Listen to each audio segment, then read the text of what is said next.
Takshashila school Halvad online એજ્યુકેશનમાં તમારું સ્વાગત છે। ધોરણ 5 વિષય ગુજરાતી પાઠ 9 કદર, જેના લેખક છે દોલત ભટ્ટ। તો આપણે કદર છે એમાં જોયું હતું કે જે યુવાન મરાઠા છે રાઘોબા, તો એને વાલો કેસરીય છે એ પોતાની પાસે હવે 500 રૂપિયા જતા અને એના પાસે જે વસૂલ કરવા માટે જે લેણદાર આવ્યો હતો, તો એ 500 રૂપિયા લેવા આવ્યો હતો રાઘોબા પાસે, અને વાલા કેસરિયા પાસે ખાલી 500 રૂપિયા જતા છતાં પણ એને બધા આપી દીધા। હવે આ જોઈ અને જે મરાઠો રાઘોબા છે તો એને વાલા કેસરિયા પ્રત્યે શું થાય છે, અપાર વહાલ જાગે છે, પોતાની આંખો ફાટી જાય છે, પોતે આશ્ચર્યચકિત થઈને એની સામે જોયા કરે છે। ત્યારબાદ હવે આપણે આગળ જોઈએ। સદાય ખુમારીમાં તરબોળ રહેતા રાઘોબાના મનમાં કાઠિયાવાડી પાઘડીવાળો વાલો કોતરાઈ ગયો, અને આ જે રાઘોબા હોય છે કેવા હોય છે, તો હંમેશા પોતે ખુમારીથી જીવતા, એ પોતે પોતાની જે આબરૂ છે એ હંમેશા સાચવીને જ અને ખુમારીપૂર્વક જીવતા। તો એવા રાઘોબા છે એના મનમાં આજે કાઠિયાવાડી પાઘડીવાળા વાલો હતો એ કોતરાઈ ગયો હતો, મતલબ કે એના મગજમાં એને બેસી ગયો, એ પોતે હંમેશા એને યાદ રાખવા ઈચ્છતા હતા। અને એને એમ કહે છે તમારું નામ? તો ત્યારે વાલો કેસરીયો એમ કહે છે કે નામ ભગવાનનું ને કામે ભગવાનનું, એટલે કે નામ શું છે મારું? તો એ ભગવાનનું છે, અને હું જે કામ કરું એ પણ ભગવાનનું જ છે, બોલીને ઘોડે ચડીને હાલવાની તૈયારી કરતા કેસરિયાની ઘોડીનો વાદ પકડી અને જુવાન મરાઠો બોલ્યો। હવે આ રીતે કહી અને એટલું બોલી અને વાલો કેસરીયો પોતે ઘોડી ઉપર ચડે છે, ઘોડા ઉપર, અને એ ચાલવાની ત્યાંથી તૈયારી કરતો હોય છે, પરંતુ એ જે કેસરિયાના ઘોડાની વાદ હતી, એટલે કે એની જે ચામડીની દોરી હતી, તો એ પકડી અને જુવાન મરાઠો બોલ્યો તમારું નામ ઠામ ન આપો તો તમને મારા છોકરાના સમ છે, કે જો તમે તમારું નામ શું છે એ કહેશો નહીં તો તમને મારા દીકરા છે એના સમ છે। હવે લાચાર બનેલા વાલાએ 2 બોલ કીધા, અને પછી તો એ લાચાર બની જાય છે એના દીકરાના સમ દીધા એટલે, અને પછી વાલો છે એટલે કે કેસરીયો છે એ 2 શબ્દો બોલે છે, 2 વેણ બોલે છે। મારું નામ વાલો કેસરીયો, મારું ગામ મારું ગરણી, અને કહે છે કે મારું નામ છે વાલો કેસરીયો અને મારું ગામ છે ગરણી, અમરેલી પરાગણાનું, અને અમરેલી જિલ્લામાં આવેલું ગરણી છે એ મારું ગામ છે, લ્યો રામે રામ, અને એમ કહી અને રામે રામ એમ કહી અને વિદાય લે છે। બોલી અને વાલાએ ઘોડાને હાંકી મૂક્યો, એમ કહી અને વાલો છે પોતાનો ઘોડો લઈને ત્યાંથી ચાલતો થાય છે। મરાઠાના છોકરાના આંસુ લૂછી અને નીકળેલા કેસરિયાને રનોલીમાં એક ઘોડો વેચી અને વાટ ખર્ચી કાઢી લીધી, અને આ રીતે એ જે મરાઠાના છોકરાઓ હતા તો એના આંસુ લૂછી અને કેસરીયો ત્યાંથી નીકળ્યો હતો, ને ત્યાંથી આગળ જતા રનોલી હતો ત્યાં પહોંચ્યો, ત્યાં એનો એક ઘોડો વેચાઈ ગયો, અને એની જે વાટ ખર્ચી હતી, એ જે વપરાણા હતા રસ્તામાં, એણે એમાંથી કાઢી લીધા। વાત ઉપર 1.5 દાયકો ગરથોલિયા ખાઈ ગયો। હવે આ વાત ઉપર એટલે કે આ વાત વીતી ગઈ અને 1.5 દાયકો, 1 દાયકો એટલે કે 10 વર્ષ, તો આ રીતે 1.5 એટલે કે 15 વર્ષ છે એ ગરથોલિયા ખાઈ ગયા, એટલે કે એ વીતી ગયા।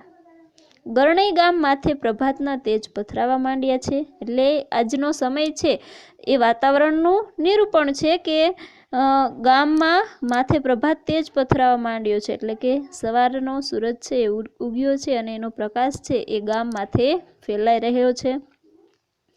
કર્ણુકીના લીલા કુંજાર કાંઠા ઉપર બેઠેલા ભગવાન ગણેશ્વરના મંદિરમાં બ્રાહ્મણોના મંત્રોચ્ચાર ગુંજી ઉઠ્યા છે, અને ત્યાં એ કર્ણુકીનો જે લીલા કુંજાર હોય છે, લીલા છોડ હોય છે, તો એના ઉપર જે બેઠેલા ભગવાન એટલે કે એના ઉપર આ જે ગણેશ્વર છે એના મંદિરમાં બ્રાહ્મણો છે એ મંત્રોચ્ચાર કરી અને એનો મંત્રોચ્ચાર કેવો છે, ગુંજી ઉઠ્યો છે, એટલે કે બધે સંભળાય છે, એનો ગુંજારો થાય છે।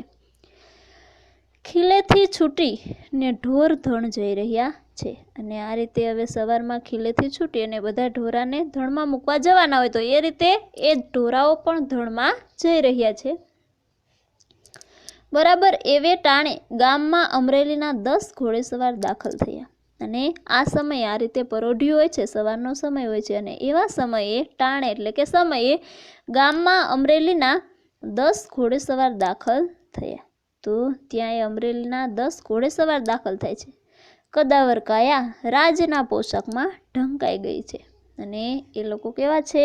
કદાવર, એટલે કે એનું શરીર એવું છે અને એ જે શરીર છે એની જે કાયા છે એને રાજના જે પોશાકો પહેર્યા છે તો એમાં એ ઢંકાઈ ગઈ છે. દરેકના ખભામાં જામનગરી ઝંઝાળિયું ઝૂલતી આવે છે, એટલે કે બધાએ ના ખભે બંદૂક લગાવીને આવ્યા છે. મોં ઉપર પંથ કાપ્યાની ધૂળની જણ ઉડેલી છે. અને એના મોં કેવા છે? તો કે પંથ કાપ્યાના, એટલે કે રસ્તો કાપી અને આવ્યા છે, એટલે એ જે ધૂળ છે એની જણ, એટલે કે ધૂળના કણો છે, એ ઝીણી રજકણ છે એ એમના મોઢા પર છે. આંખોમાં રતાસ ફૂટેલી છે અને એની આંખો કેવી છે? તો એ જાણે કે આમ સુરવીર હોય એવી એની આંખોમાં લાલાશ દેખાય છે. માથા ઉપરના સાફાની ખાંખી છોગા પવનમાં ફગફગી રહ્યા છે. અને એના માથા ઉપર જે સાફા પહેર્યા છે એ સાફાના ખાંખી ઉપર છોગું હોય, આપણને ખબર છે ફૂમકું કરેલું હોય ને એને છોગું કહેવાય, તો એ પવનમાં કેવા રહ્યા છે? ઉડી રહ્યા છે. અણધાર્યા રાજના સિપાહીઓ ગામમાં આવેલા ભાડી માણસો હિપતાઈ ગયા. એટલે કે આ રીતે અણધાર્યા, એટલે કે કંઈ પણ ધાર્યા વગરનું અચાનક જ આજે રાજ્યના સિપાહીઓ છે એ ગામમાં આવેલા ભાડી જોઈ એ ગામના માણસો છે બધા હિપતાઈ જાય છે, એટલે કે ડરી જાય છે, બધાને શોક લાગી જાય છે. વાલા કેસરિયા નામનો માણસ ક્યાં રહે છે? સિપાહીએ પૂછ્યું. અને એ સિપાહી એમ પૂછ્યું કે આજે વાલા કેસરિયા છે એ નામનો માણસ ક્યાં રહે છે? બાપુ, આથમણા બારનું ખોરડું કણાય એનું. અને એ ગામના માણસે જવાબ આપ્યો કે બાપુ, આજે આથમણા એટલે કે પશ્ચિમ બારનું, એટલે પશ્ચિમ બાજુનું બારણું છે એ જે ખોરડું, એ જે ઘર દેખાય છે, કડાય એટલે કે દેખાય છે, તે એનું છે. આંખના પલકારામાં ઘોડાઓ વાલાની ડેલી આગળ આવીને ઊભા રહ્યા. અને હજી તો એ માણસે એટલું જણાવ્યું કે આજે આથમણી દિશાનું જે ઘરનું બારણું છે એ દેખાય એનું, ત્યાં તો હજી તો આંખનો પલકારો ન થાય એટલી ક્ષણવારમાં એ ઘોડાઓ વાલા કેસરિયાની ડેલી છે નું જે ઘર છે ત્યાં આવીને ઊભા રહ્યા. પગ પછાડતા અરબી ઘોડા ઉપર આરૂઢ થયેલા અસવારના સરદારે ડણક દીધી. વાલા કેસરિયા હવે આ રીતે એ જે પગ પછાડતા અરબી ઘોડા કેના ઉપર આવ્યા હતા? તો એ અરબી ઘોડાઓ છે એના ઉપર આરૂઢ થઈને સવાર થઈ અને આવ્યા હતા અને ઘોડા પગ પછાડતા હતા. અને એ અસવારો બધા છે એમાં જે સરદાર છે એણે ડણક દીધી, એટલે કે એણે અવાજ કર્યો કે વાલા કેસરિયા, એમ એને સાદ કર્યો. દી ઉગ્યામાં અજાણ્યો સાદ સંભળાયો. હજી દિવસ તો ઉગ્યો જ છે, પ્રભાત જ હતું અને દિવસ ઉગતા જ અજાણ્યો આવો જે અવાજ સંભળાયો. પણ દાંતણ પાણી પરવારીને ઓસરીની કોરે બેસી ભગવાન સૂરજની સ્તુતિ કરતા વાલાએ જવાબ ન દીધો.